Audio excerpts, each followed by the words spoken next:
people that have been working their whole lives, but renting their whole lives. We see that at the end of the tunnel kind of thing.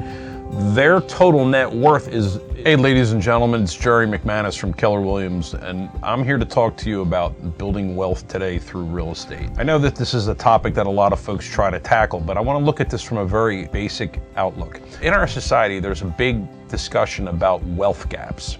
And one of the biggest things about a wealth gap between any kind of different number of people is the difference between the idea of home ownership mentality and a renter's mentality.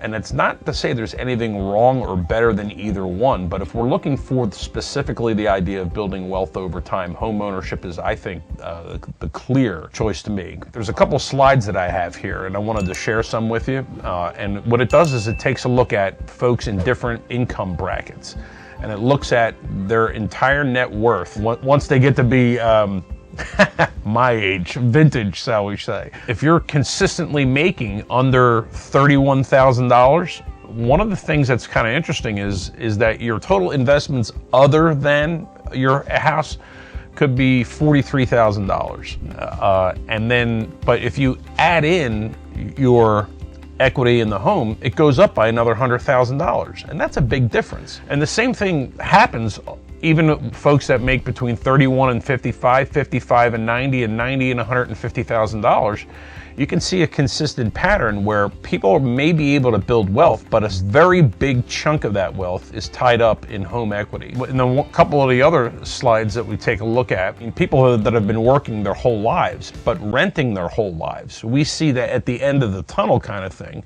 their total net worth is a small fraction of what it is for other people in their demographic, in their socioeconomic background, with the difference between owning and renting being the sole difference. And one of the things that a lot of people do is that they decide because prices are at a certain level, they're going to decide to rent, and they call that a short-term option. I'm here to raise the red flag of caution, saying this may turn into a much longer-term period than you might originally think.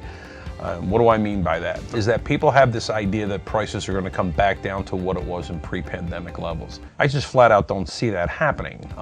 What I do see happening in the marketplace is that the number of properties for sale is getting less and less, it actually, quite frankly, seems over time.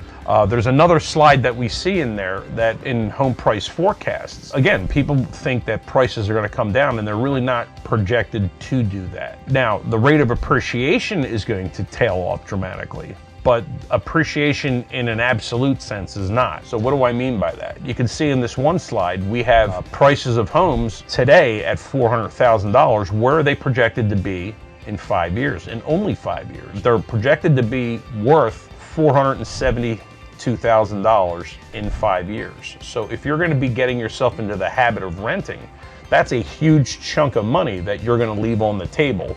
And then we all know about the miracle of compounding, that's money that you'll never see, but that's money that could continue to grow for you.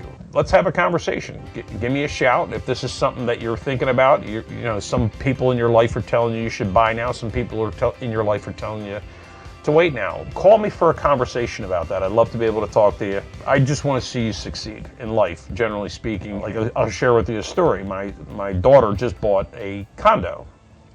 I told her to never sell it because that's going to be something that's going to be able to appreciate over time, and that she can turn that into passive income. But I've told people who've come to me and they've wanted to sell properties, and I tell them, if you don't have to sell it, don't sell it. Keep it. Love to be able to talk to you about your situation, your real estate needs, and just about life in general. Talk to you again on the next video. Hey guys, don't forget to hit the subscribe button and notification bell. This way we can stay connected. Here's my contact information should you have any questions. Otherwise, I'll see you in the next video.